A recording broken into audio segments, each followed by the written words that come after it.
네, 여러분 안녕하세요. 자, 얼마 전에 KDI의 경제전망 보고서가 발표됐습니다. 바로 보시면 이런 표지의 경제전망 보고서가 따끈따끈하게 발표가 됐습니다.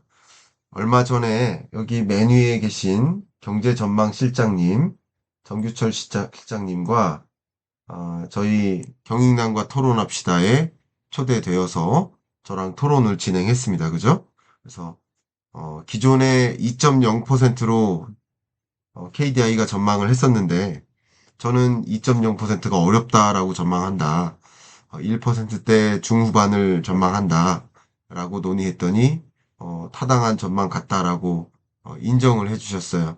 그만큼 그 당시 기존 KDI의 경제 전망보다 12월이 됐을 때, 또 1월이 됐을 때, 지금 2월이 됐을 때 더 부정적으로 전망치가 수정 조정되고 있는 모습이다. 이렇게 보겠습니다. 자, 그러면 지금부터 KDI의 경제전망 보고서에 담겨 있는 이렇게 약 20여 명의 공동 연구 결과 어떤 KDI의 진단이 있는지 말씀을 드려보도록 하겠고, 지금부터는 저의 의견보다는 KDI는 어떻게 보고 있는지, 저는 어떻게 보고 있다라기보다는 KDI는 어떻게 보고 있는지, 그것을 이제 여러분께 전달해 드리고, 끝나고 나서 제가 총평, 평가, 이런 것을 드려보는 그런 시간을 가져보도록 하겠습니다. 일단, 첫 번째는 KDI는 현 한국 경제 상황을 어떻게 인식하고 있나, 이겁니다.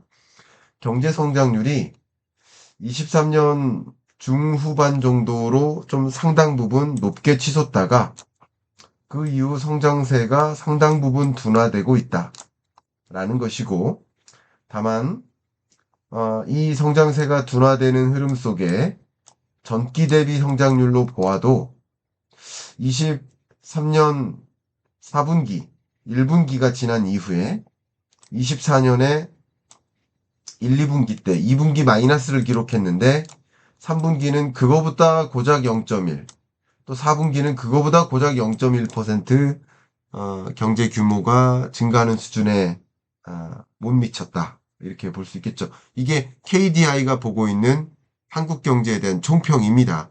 성장 둔화가 전개되고 있다라는 거죠. 자, 경제 활동별로 구분해 볼게요. 경제 활동별은 산업별이라고 볼 수 있겠습니다. 제조업과 서비스업, 그리고 건설업 3대 부문으로 나눠서 보았을 때 여러분 예상하다시피 건설업은 성장률이 계속 둔화돼서 이게 수평선이거든요. 0. 계속 마이너스 성장하고 있는 거예요. 3분기 연속 마이너스 성장을 하고 있다.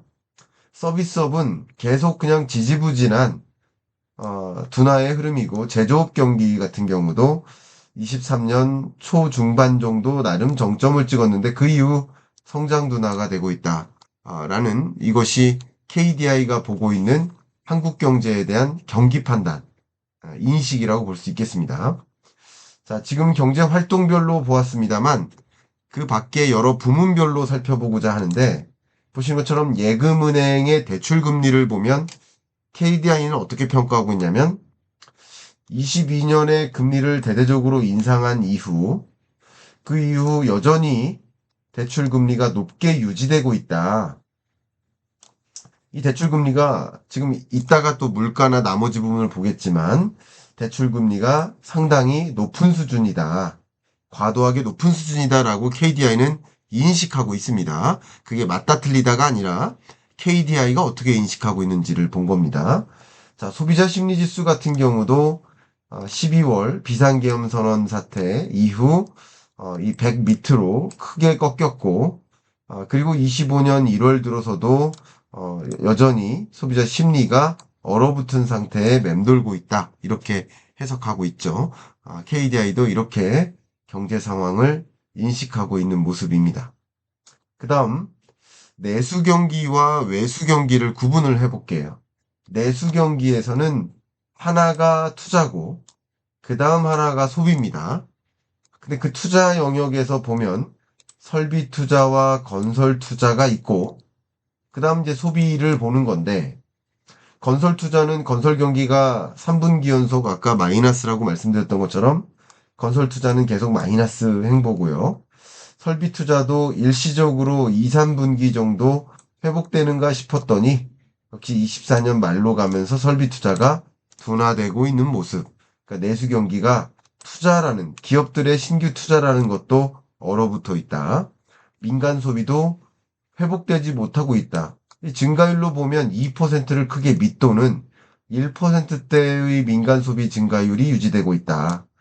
근데 그 중에서도 소매 판매액은 23년, 24년, 또 여기 앞에 그래프는 없지만 22년부터 계속 마이너스입니다. 소매 판매액이 계속 마이너스다. 그만큼 내수 경기가 기업들의 투자도, 가계의 소비도 일어나지 않고 있다라는 게 KDI의 현재 경제 인식입니다.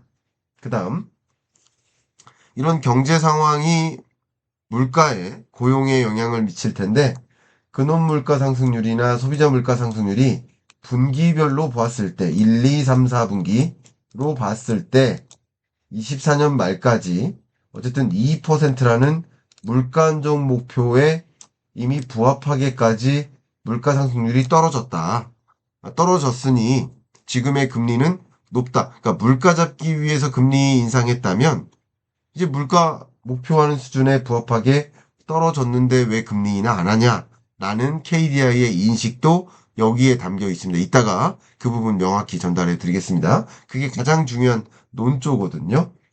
그 다음 취업자 증가수도 보면 물가와 고용 이 두 가지가 두 가지의 책무 아니겠습니까? 듀얼 맨데이트라고 표현하죠. 물가와 고용. 그러니까 물가 안정을 위해서 금리 인상했는데 물가 안정 목표는 이루어졌다. 근데 한국 경기가 너무나 안 좋기 때문에 취업자 증감이라는 고용 상황도 굉장히 부진하다. 건설업 고용, 제조업 고용, 서비스업 고용, 전반적인 고용 상태가 안 좋아서 이 전체의 가중평균이 이 파랑색 전 산업에 걸쳐서 고용이 현저하게 둔화되고 있다는 것을 보여주고 있죠. 그런데 왜 금리 인하 안 하냐라는 논조가 담겨 있습니다. 이따가 더 구체적으로 말씀드리겠습니다. 이게 현재 KDI가 보고 있는 상황 인식이고요. 반면 수출과 대외 건전성은 어떤지 보겠습니다. 수출 경기마저 꺾였다. 23년, 24년 상반기까지는 그나마 ICT, 반도체가 포함된 겁니다. ICT 산업, 자동차, 부품 산업을 중심으로 나름 수출이 회복되면서 우리 경제가 견조하게 성장할 수 있을 것이다 라고 기대했었는데 수출마저 4분기 들어서 꺾이면서 3, 4분기 들어 꺾이죠. 꺾이면서 내수는 회복되지 않았는데 수출마저 꺾였다. 그만큼 한국 경제 상황이 안 좋다. 그런데 지금 경상수지 상황을 보면 KDI가 보고 있는 이 대외 건전성이라는 가장 중요한 지표인 이 경상수지 면에서는 굉장히 강한 호조세를 유지하고 있다. 그 이유는 상품 수지 수출이 여전히 괜찮다. 이게 무슨 말이냐면 수출이 줄긴 하지만 수입도 같이 줄어드는 거예요. 내수 경기가 안 좋으니까 당연히 수입도 줄겠죠. 그러니까 수출은 늘고 수출은 어쨌든 유지되고 있지만 증가세가 둔화되는 정도죠. 근데 수입은 굉장히 강하게 줄어드는 거예요. 그러니까 경상수지 흑자인 것이고 어찌 보면 불황형 흑자인 거예요. 불황형 흑자라고 KDI는 진단하고 있는 것이고 그러니까 대외 건전성은 괜찮다. 경상수지로 봤을 때. 그러니까 금리를 인상해도 금리를 인하해도 대외 건전성이 크게 취약해지지 않는다. 지금 대외 건전성은 괜찮고 그리고 내수 경기는 너무나 안 좋으니 금리 인하가 필요한 것이다라는 것이 KDI의 입장인 겁니다. 이따가 그 부분 더 정리하겠습니다. 이제 아마 이런 지표들을 통해서 KDI가 어떻게 현재 상황을 인식하고 있고 그럼 어떻게 대응해야 될지를 제안하는지를 이런 지표를 통해서 충분히 여러분 확인하실 수 있을 거라고 생각이 됩니다. 자, 그러면 지금부터 KDI는 한국 경제를 어떻게 전망하고 있는지 포인트만 제가 짚어드리겠습니다. 이렇게 전망하고 있습니다. 전제가 깔리는데요. 일단 기존 전망치의 메모리 반도체 거래액은 25년까지 나름 78.9% 24년에 증가했다가 그리고 25.2% 증가세가 다소주춤해지는 이런 생각을 했는데 지금 와서 보니까 뚜껑을 열어보니까 그것도 안 된다 라고 수정한 겁니다. 그러니까 전제가 바뀌면 결과가 바뀌는 거죠. 또 한 가지 전제는 국제 유가가 종전에는 81, 80, 75달러를 기록할 것으로 전제를 바꾼 겁니다. 기존에는 어땠어요? 81, 80, 74달러로 굉장히 빠르게 국제 유가가 하락할 줄 알았는데 예상외로 그렇게 많이 안 떨어지더라 라고 전망치를 수정했습니다. 그러니까 우리 한국 경제 입장에서는 메모리 반도체 수출이 거래액이 줄어들고 그리고 국제 유가에 대한 전제가 상향 조정되니까 안 좋은 것들이 많아진 거죠. 그 사이에. 그러니까 그만큼 수정 조정을 했지만 부정적으로 수정 전망한 겁니다. 어떻게 전망했는지 보겠습니다. 자, 기존 전망이 GDP 증가율이 25년 2.0%였어요. 근데 2.0%가 아니라 1.6%로 하향 조정한 거죠. 그런데 이 GDP는 그 나라의 국내 총생산은 크게 이렇게 네 가지로 구분할 수 있겠습니다.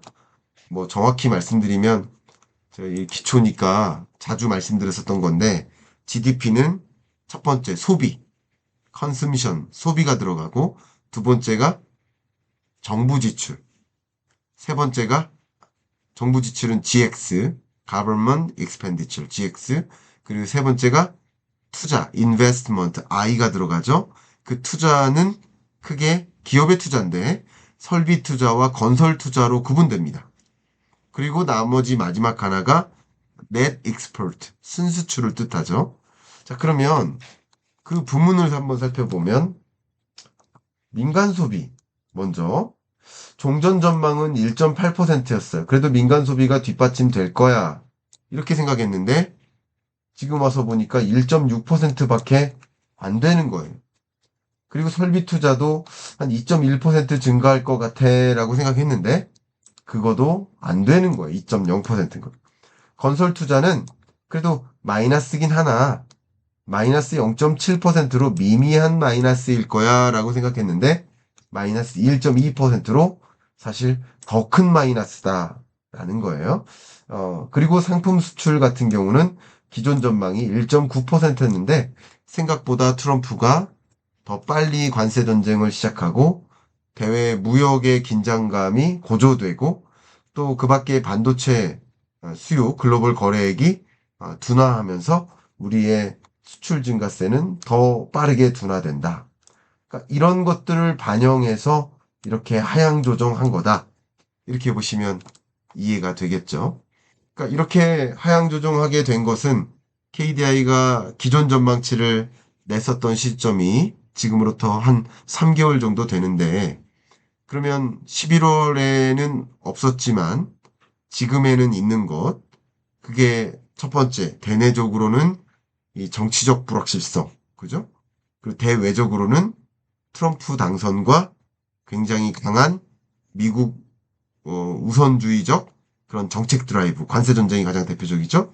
그런 것들이 결국 대내외 상황을 더 불확실하게 만들었다라는 거죠.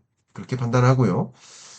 KDI가 이렇게 전망을 하면서 마지막으로 그러나 위험 요인이 하나 있다라고 정리를 해놨는데 그 위험 요인을 제가 있는 그대로 보여드리겠습니다.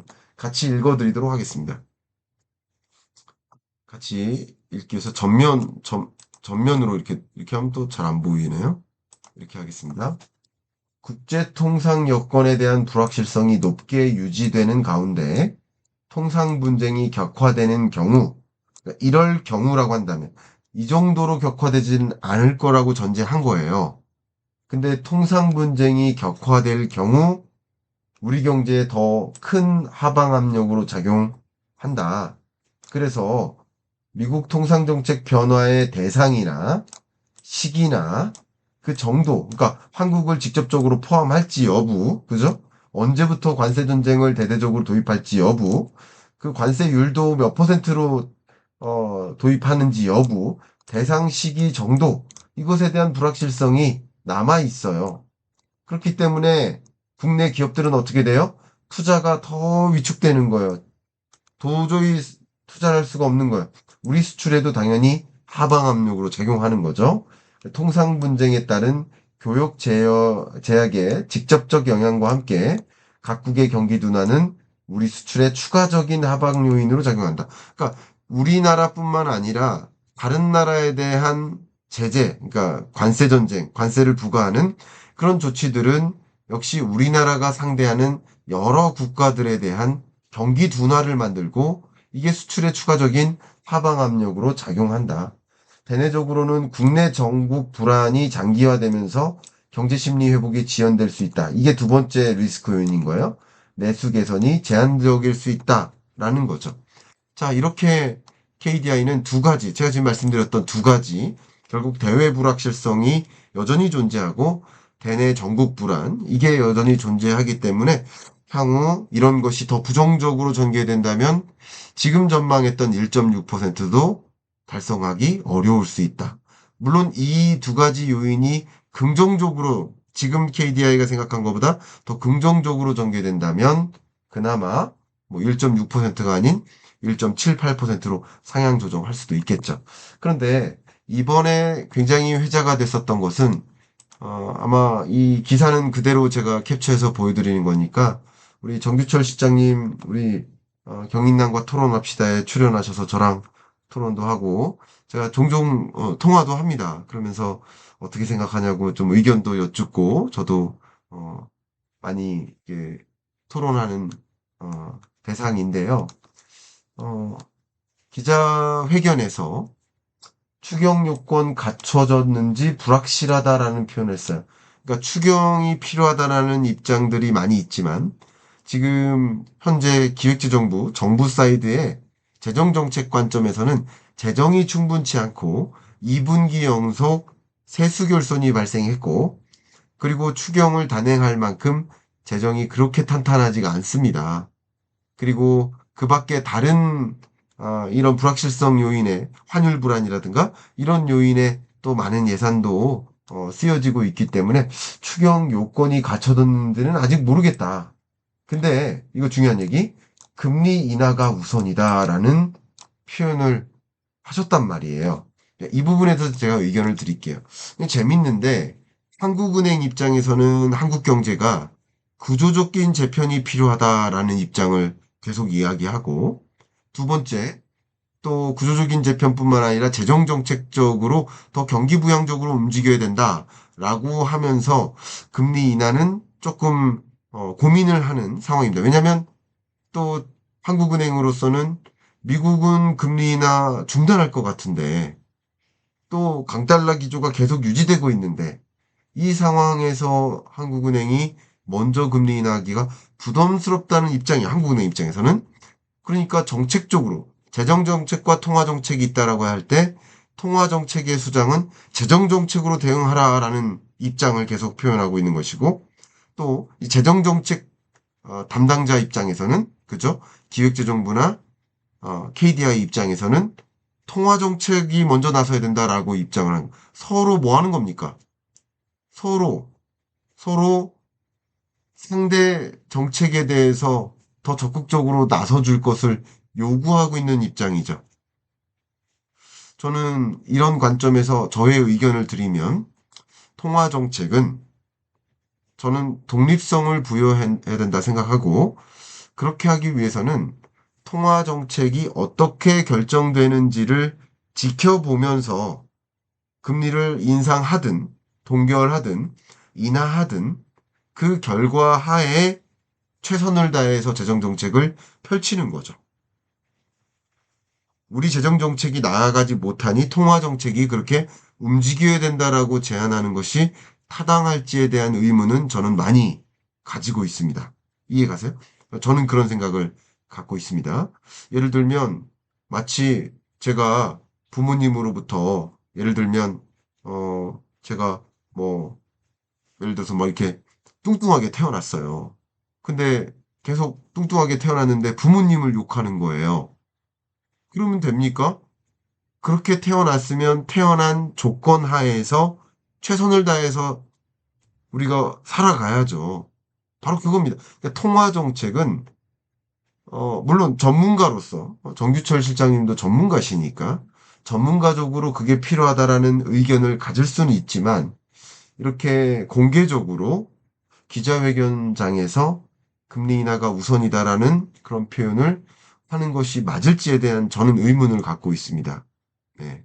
그래서 오히려 통화 정책은 뭐 저처럼 그 재정 정책과 통화 정책에 직접적으로 관여하지 않는 사람은 저를 포함한 또 수많은 많은 전문가들은 각자의 의견을 제시할 수는 있지만 이게 마치 한국은행 입장에서는 부담스럽게 이런 표현들이 작용할 수 있기 때문에 역시 독립성을 유지하면서 건전한 통화 정책을 입안할 수 있는 환경을 마련하는 것이 더 적합한 방식이 아닌가 하는 의견, 생각을 가지고 있습니다. 자, 이제 어, 홍보 의견 하나 드리면 이건 홍보라기보다는 제가 이광수 대표님과 함께 무료 강연을 진행합니다. 경제 전망과 부동산 전망 이 두 가지 주제로 무료 강연을 하는데 그 무료 강연의 주체가 이 세상을 바꾸는 여자들이라는 이 플랫폼입니다. 여기서 3월 9일, 3월 25일, 4월 9일 3일에 걸쳐서 세종시, 부산시, 서울에서 강연을 합니다. 이 시간도 표시되어 있죠. 그래서 이 영상 상단에 고정 댓글로 여러분이 무료로 초청돼서 강의를 들을 수 있는 시간을 마련했으니까 가까운 지역에 특강을 신청해서 관심 있으신 분들은 와주시길 바라고요. 이게 무료로 진행하지만 이 카운팅을 위해서 노쇼를 방지하기 위해서 5천 원을 아마 입금하시고 현장에 오신 분께 다시 반환해 드린다 라는 거, 이 세상을 바꾸는 여자들 입장에서 그렇게 진행한다라는 거 안내해 드리고요. 그리고 홍보 말씀 마지막으로 드리면 제가 오피셜 클럽을 런칭해서 정말 많은 분들이 함께 해주고 계십니다. 매일 제가 모닝뉴스 그리고 매주 개별적으로 줌 특강을 해드리고 있죠. 그리고 매월 한 차례씩 모여서 온오프 병행 특강을 진행하고 있습니다. 그래서 좀 오피셜 클럽에 가입을 하고 싶다 하시는 분들도 상단에 있는 고정 댓글로 안내를 해드릴 테니까 찾아와 주시기를 바라겠습니다. 자, 이상으로 녹화 마무리하고 라이브 진행할 수 있도록 하겠습니다. 감사합니다.